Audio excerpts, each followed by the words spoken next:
जिस तरह से आज़ादी की लड़ाई हमारे आज़ादी और आत्मसम्मान के लिए बहुत ज़रूरी था, उसी तरह ये क्लाइमेट की लड़ाई हमारे ज़िंदा रहने के लिए बहुत ज़रूरी है। तो क्लाइमेट चेंज की इस लड़ाई में हमें हमारे सरकार को 17 गोल्स को पूरा करने के लिए मजबूर करना है। इसमें से काफ़ी सारे गोल्स ऐसे हैं जो ग्रॉस डोमेस्टिक हैप्पीनेस को बढ़ाएगा जीडीपी के बदले में। आज़ादी की लड़ाई के मुकाबले ये क्लाइमेट की लड़ाई बहुत ज़्यादा कॉम्प्लिकेटेड और बहुत ज़्यादा मुश्किल है, क्योंकि तब हम ब्रिटिशर्स से लड़ रहे थे, बहुत क्लियर था। लेकिन इस बार हम हमारे ही देश की सरकार से लड़ रहे हैं, हमारे देश के कई सारे लोगों से लड़ रहे हैं, व्यापारियों से लड़ रहे हैं, हम हमारे ही दोस्तों से, रिश्तेदारों से, परिवार वालों से, इवन हम खुद के एम्बिशन और खुद के ज़रूरतों से लड़ रहे हैं। इसके लिए ये बहुत ज़्यादा कॉम्प्लिकेटेड है। और तब ब्रिटिशर्स के डंडे से बचने के लिए हम जासूस बन सकते थे या मर्सी पेटिशंस लिख सकते थे, लेकिन पर्यावरण के प्रतिशोध से बचने का कोई और तरीका नहीं है, क्योंकि एनवायरनमेंट कभी किसी तरीके का भेदभाव नहीं करता। हमसे जो हो पाएगा हमें वो सब करना है, क्योंकि तब आज़ादी के समय भी जब लोग लड़ते थे तब उनको भी नहीं पता था कि उनको आखिर में आज़ादी मिलेगी कि नहीं, लेकिन फिर भी वो लड़ते थे। उसी तरह आज हमें भी नहीं पता कि क्लाइमेट चेंज को हम रोक पाएंगे कि नहीं, लेकिन हमें वो करना है जो हम कर सकते हैं।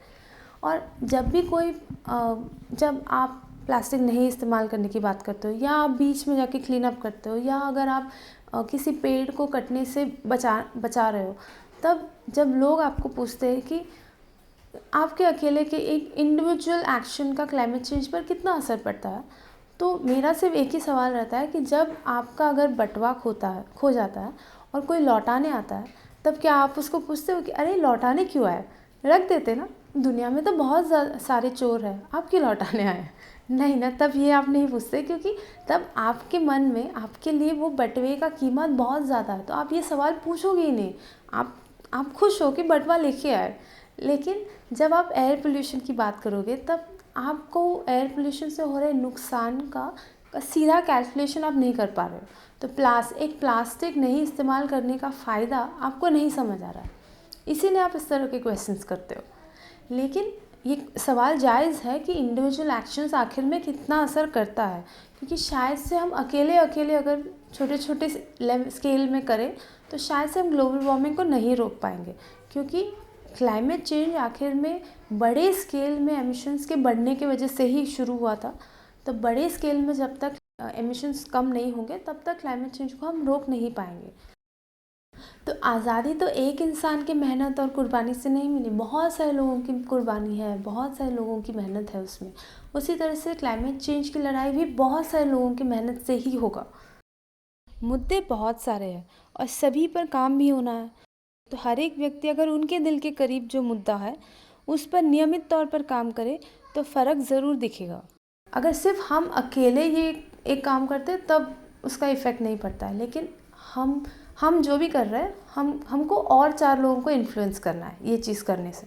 जिस तरह से एमवे कैसे बड़ा हुआ, या फिर इंश्योरेंस पॉलिसीज़ किस तरह से बनता है, कमीशन कैसे बनता है, तो इसी तरह से हम जो करेंगे हम और 4 लोगों को इन्फ्लुएंस करेंगे, वो 4 लोग और 4 लोगों को इन्फ्लुएंस करेंगे। अगर हम आज़ादी की लड़ाई को देखें तो क्योंकि देश के सभी साधारण व्यक्तियों से लेकर लॉयर्स, टीचर्स, डॉक्टर्स, सबका एक साथ लड़ाई में योगदान रहा था, इसीलिए हमें आज़ादी मिली। और यहाँ पे इंडिविजुअल एक्शन का अहमियत दिखाई देता है। जब पूरा देश एक साथ एक ही बात कह रहा होता है तब भारत में सस्टेनेबल डेवलपमेंट बिल्कुल आएगा।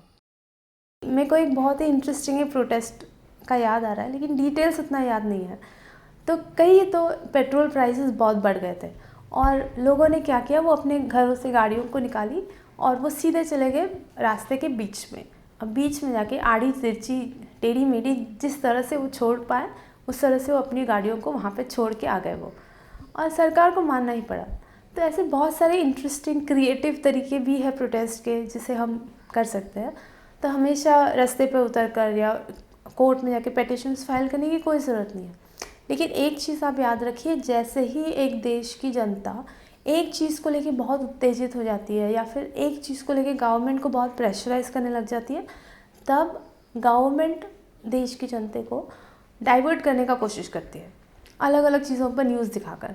तो हमें कुछ सालों के लिए सारे भेदभाव को भूलकर सिर्फ हमें इन 17 गोल्स पर ध्यान देना है, और ये हमें देखना होगा कि हमारी जो सरकार है वो इन सस्टेनेबल डेवलपमेंट गोल्स पर पूरी तरह से अच्छे से काम कर रही है।